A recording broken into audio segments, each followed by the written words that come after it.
So, as you guys know, we are months away from getting our first of the two Marvel DC crossovers being Batman and Deadpool.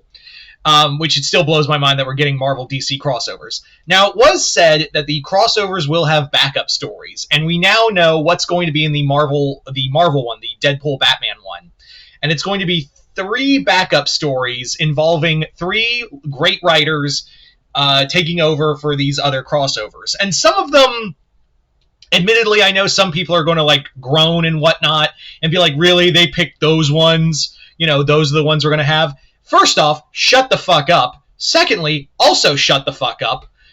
Thirdly, it's basically how like I'm going to explain. One of them doesn't make sense, but like in the zeitgeist, the cultural zeitgeist of things, there's a reason why the third. And I'll talk about this one, the one by Kelly Thompson, in a bit. But like, there's a cultural there is a marketing reason for that crossover. The other two, I'm like, oh, that's cool. That should have been a whole other thing. And fourth of all, we're going to be getting more crossovers next year. Like they already said, they're already Marvel and DC are gearing up for another a pair of one-shots next year. So we don't know what that main story is, but I imagine they might have some backup stories. But honestly, I feel like well, 2 of them at least, 2 of them could have easily carried as their own stories. Maybe the third one, too, for shits and giggles. Yeah. But having said all that, let's kind of talk about the other 3 stories. The first being Wonder Woman and Captain America by Chip Zdarsky. This just sounds completely badass. This is a story we've wanted. I have a feeling it's going to be a World War II story. And Zdarsky is going to be taking over Captain America. This will also be interesting to see how Zdarsky writes Wonder Woman. I'm very curious to see how they'll have Diana and who they'll have. I hope it's maybe a team up between Red Skull and Dr. Poison or Iron Valkyrie. That'd be cool. But I do have a feeling it is going to be a World War II story, and I cannot wait to see it. The artist I think is George Jimenez, which that's perfect. They also, real quick, before I go any further, they didn't say how long these backup stories are going to be. I imagine they're going to be 3 to 4 pages long. That's how long I think they'll be. That's just me spitballing at the moment, so I can't really say for certain. So we'll just have to see how that goes. But Wonder Woman being written by Chip Zdarsky is kind of cool in of itself, and this will give us a taste of how his Steve is going to play out, because he is taking over the Captain America series. So this will give us our first taste of Zdarsky's Steve Rogers. So that'll be cool. And yes, I do know he did write some bits here and there in his Daredevil run where Steve was in Devil's Reign in a few places here and there. But this is going to give us our first full what does his Steve Rogers sound like. Now we come to story number 2, which is Kevin Smith returning for Kevin Smith is returning with Adam Kubert on artwork for both Daredevil and Green Arrow. So we're getting a Daredevil Green Arrow crossover, Adam Kubert on artwork.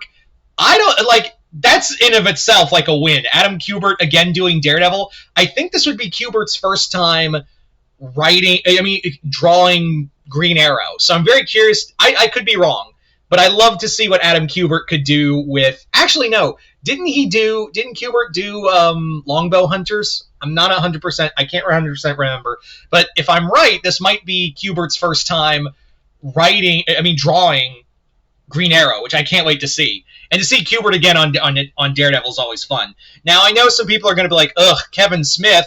And admittedly, I get it. I'm also curious because this is going to be the second crossover he's writing this year, because he is writing Archie meets Jay and Silent Bob. I'm not joking. That's a thing. And that's coming out in a few weeks, and I did pre-order it. So, yeah, we are getting Archie meets Jay and Silent Bob, and I just want to get it for that. When I heard that was going to be an actual thing, I was like, I have to get this book.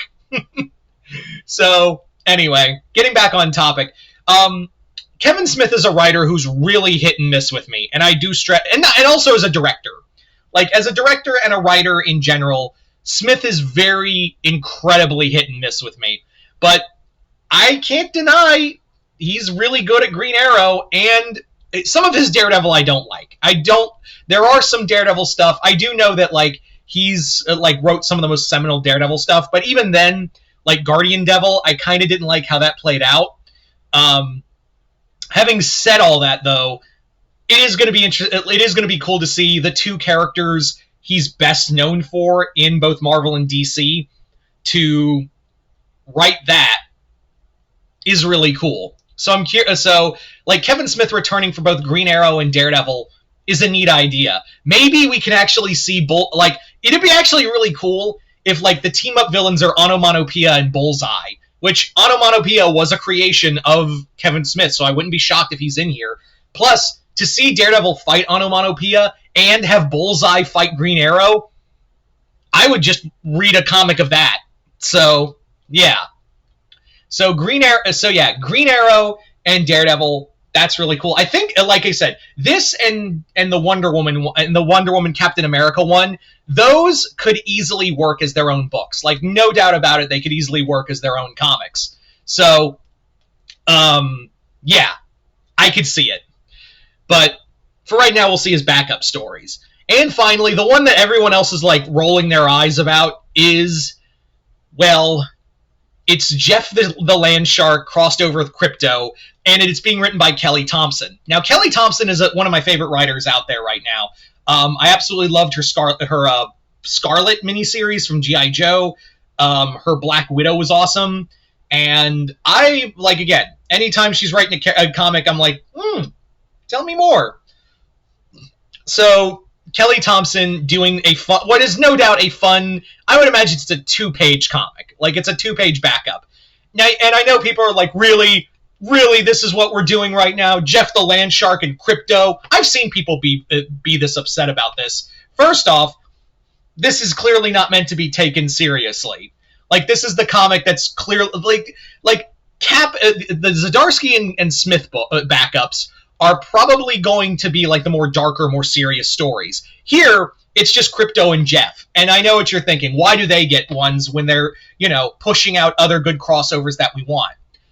To that I say, it's marketing. Like, this is the most marketing one to ever market of these crossovers. Jeff the Land Shark is very popular because of Marvel Rivals. And Krypto is going to be in a movie. He's going to be in Superman. So it's no doubt in my mind that they wanted to put these two characters together to do as a backup story to promote Marvel Rivals and Superman, which will be out by then, but still they want to pimp out the character of Krypto, which I like Krypto. I'm always excited to see the super dog. Jeff, I got to be honest, I have no shits to give about Jeff the Land Shark. I think he's cute, but I have no connection to that. It was just an internet comic character that just blew up. And, Krypto is a storied character and is always a core member of the Superman family. Jeff the Land Shark's just a meme. But the idea of having those two characters together, I can understand why that's the case. I can see why they are doing something of that degree. Because, again, Marvel Rivals, Superman movie. So I get it. And Kelly Thompson's always a fun writer. I will admit, though, this wouldn't have been the Kelly... I wouldn't have put Kelly Thompson on this. Maybe a Black Widow and... I would really love to see, her with doing, Black Widow and Batman, or Black Widow with Birds of Prey, or just, Batgirl. Batgirl Black Widow. That would be cool by Kelly Thompson. That would be really awesome. But yeah, sure, Jeff the Land Shark and Krypto. It's probably going to be only 2 pages max. They're probably not going to commit a long story. Hell, how I imagine it is probably Krypto and Jeff are at the same dog park, and they're fighting, either they're playing with each other over a toy, or they're competing with each other over the said toy. That's the best way I could imagine it. Or for all we know, it could just be some bonkers batshit adventure in 2 pages, and then they go home separately, and it's so how was your day, Krypto? Bark bark. And Jeff the Land Shark does Jeff the Land Shark noises. I don't fucking know. But yeah. So of these, like I said, the Cap and Wonder Woman one by Zdarsky is my absolute one. I'm of all the backup stories, that's going to be really awesome. And again, I have faith in Zeb Wells because, again, Spider-Man editorial broke that poor man. And I know he's a good writer, from Hellions to other Spider-Man miniseries he's done and other comics. But editorial just broke him. So this will hopefully be a good comeback for him. And again, Grant Morrison doing the second one just still blows my mind. But yeah. But of these backups, and who knows if we'll get more backups in the Grant Morrison one, or if it'll just be the whole one shot. And also, we still don't know what the next one is for next year yet. Maybe they'll talk about it at Comic-Con, who knows. But for right now, you guys tell me in the comments below, what do you guys think of these backup stories? Are you guys excited for them? Are you guys not? And which of these three are you most excited for? Just comment below, let me know. Other than that, hope you all enjoyed this. I'm Mr. Multiverse. I'll see you next time in the Multiverse.